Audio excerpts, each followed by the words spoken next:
আমি আমার এবারকে উপদেষ্টা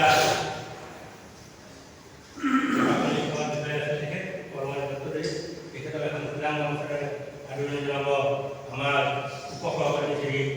আলোক প্রদান করে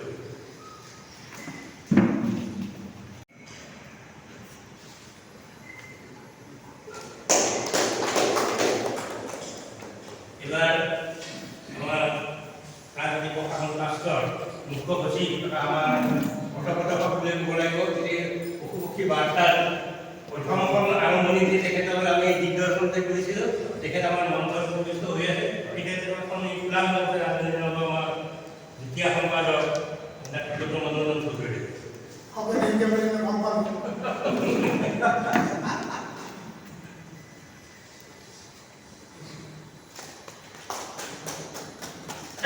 ইয়াৰ পিছত আমাৰ আৰু এগৰাকী উপদেষ্টা আছে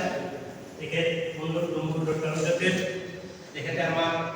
এই সন্থানৰ অলপ মাটিও দাবি দিছে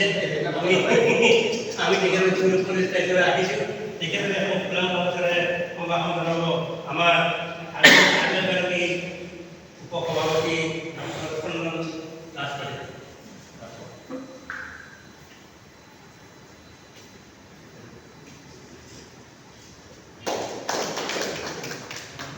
আমাৰ সম্বোধনা ভাষণ কৰি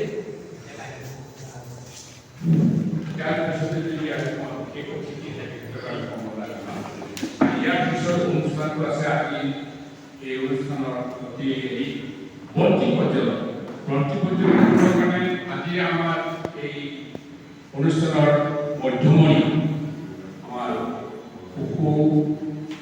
পশু চিকিৎসা আৰু বিদ্যালয়ৰ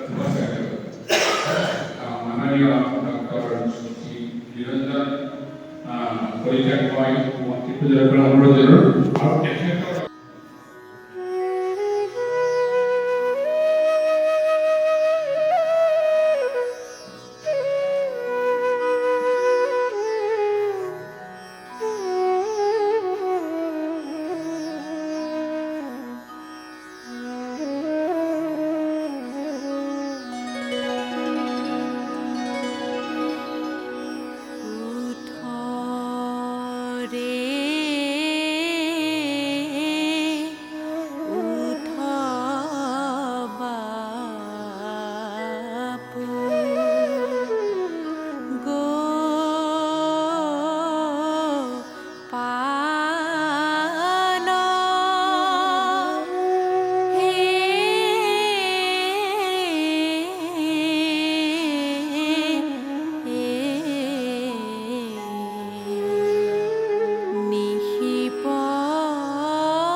এইখিনিয়ে মেইন আচলতে আজি সভাৰ বিশিষ্ট বাক্যা তথাপিও দুআষাৰমান কম বুলি আজি কৰিছোঁ ইয়াতে যে আমাৰ এই পশুপক্ষী বাৰ্তাখন অনুসৰণ কৰাৰ এটা অতীত আছে আমাৰ এতিয়া বিভিন্ন সভা সমিতিবিলাক প্ৰাকৃতিক ৰাষ্ট্ৰতে পাতোঁ আৰু তাৰ কাৰণে আমি কৃতজ্ঞ আমাৰ মুখ্য সচিব ডাঙৰীয়াৰ ওচৰত আমি এতিয়া মিটিংবিলাক পাতোঁ তেখেতেও একেলগে কাষে কাষে আহে নানান ধৰণৰ কৰি পৰামৰ্শ দিয়ে তেখেতেও দিয়াৰ পৰামৰ্শতেই আমি পশুপক্ষী বাৰ্তাখন অনুসৰণ কৰিবলৈ আমি মানে প্ৰয়াস কৰিম প্ৰথম অৱস্থাত আমি ভাবিছিলোঁ আমাৰ আজি অসম ভেটেৰিনেৰী অফিচাৰ ইউনিভাৰ্চিটিৰ ভাইচ চেঞ্চেলৰ ডাঙৰীয়া তেখেতক আমি প্ৰথমতে আমি এখন বাৰ্তাবিলাক বুজিছোঁ আমাৰ ফিল্ড অৰিয়েণ্টেড আমি এনেকুৱা কাম কৰোঁ আমি কিবা এটা দিব নেকি তেতিয়া চাওঁচোন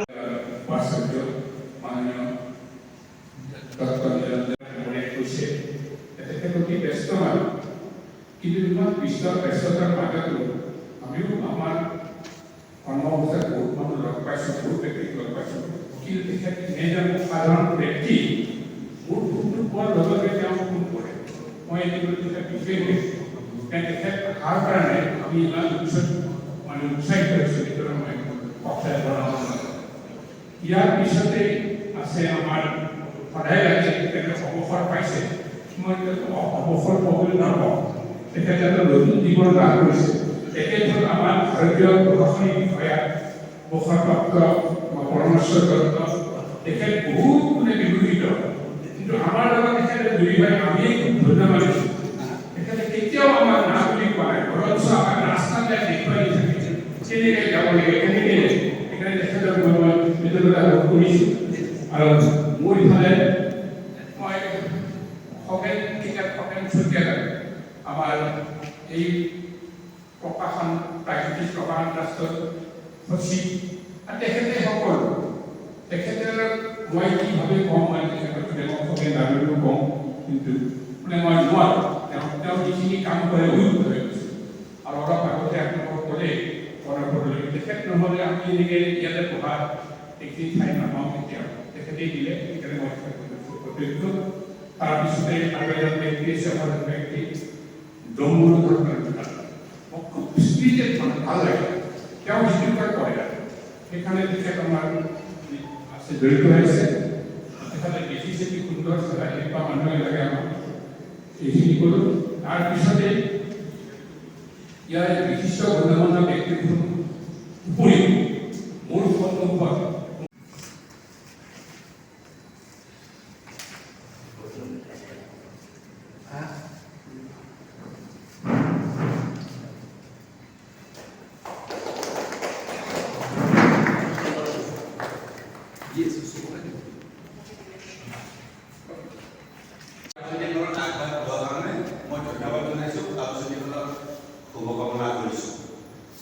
যিকোনো মিটিঙত মই দেখোঁ মানুহবিলাক আমি সদায় কিবা এটা টপিক লৈ আলোচনা কৰি থকাৰ বহুত আমাৰ আমনিও লাগে। মই দুই এটা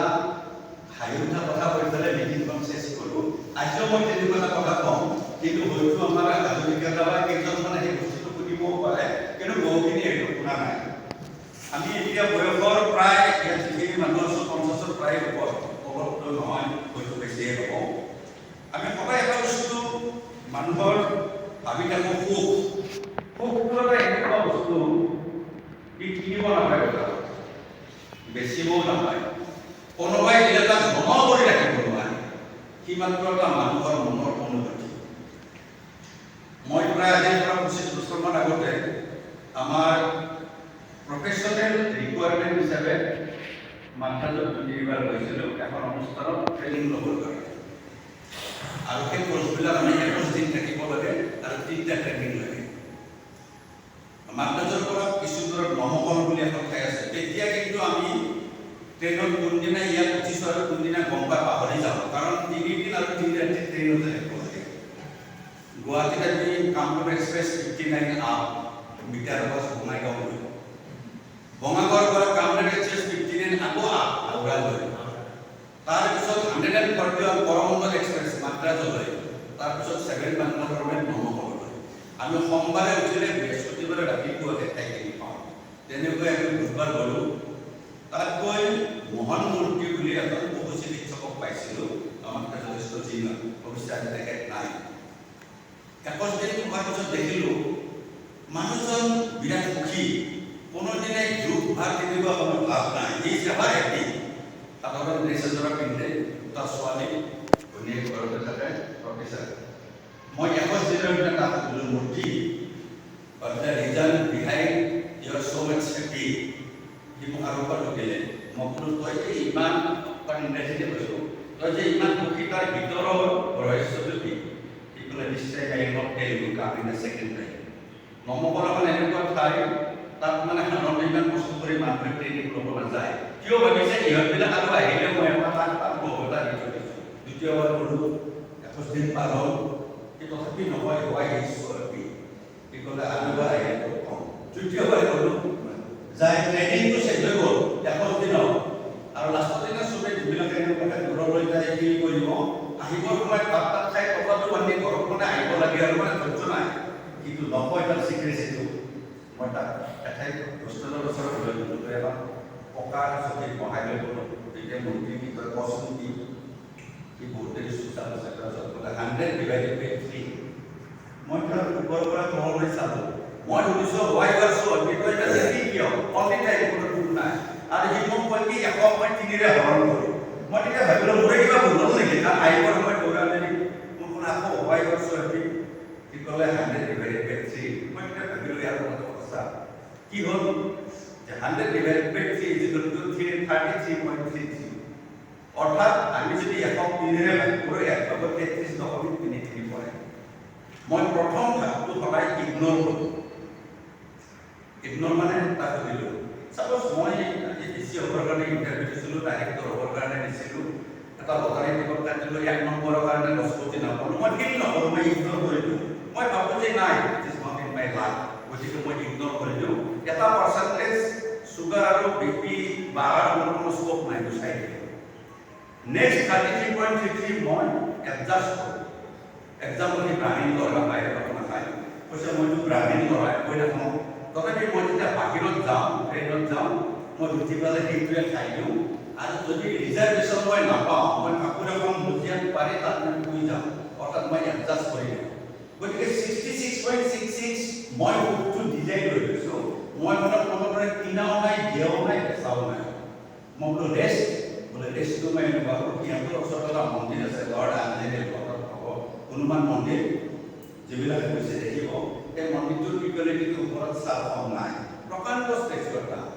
আৰু সিহঁতৰ বিশ্বাস যদি চালখন বহাব লাগে মানুহৰ অন্যায় হয় কাৰণ ষ্টেচুটো প্ৰতি বছৰে বাঢ়ে প্ৰত্যেক শনিবাৰ আৰু দেওবাৰে সি এই মন্দিৰত যায় খুব সেৱা চেৱা কৰে কৰি সি যিখিনি খোৱা বোৱা কৰি তৃপ্তিৰে খায় আইন এটা ৰেপি মই তেতিয়া দেখিলোঁ কথাটো একেবাৰে সঁচা আমাৰ যিটো চুগাৰ বাঢ়ে প্ৰেছাৰ বাঢ়ে আমাৰ এক্সপেক্টেশ্যন বহুত থাকে আপত্তি থাকে আমি যদি ইগনোৰ আৰু এডজাষ্ট কৰি পিছৰ কৰি এনজয় কৰোঁ চবে সুখী হ'ব পাৰে আপোনালোকে পুনৰবাৰ ধন্যবাদ জনাই শুভকামনাৰে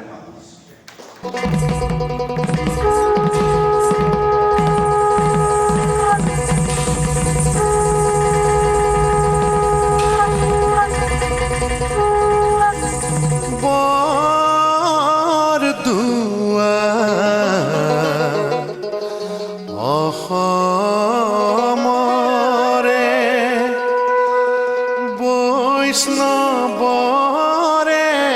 স্থান কুসুম্বৰৰ ৰসে কৈত সন্ধ্যাৰো দৰে একদিনা জন্ম লৈলে এটি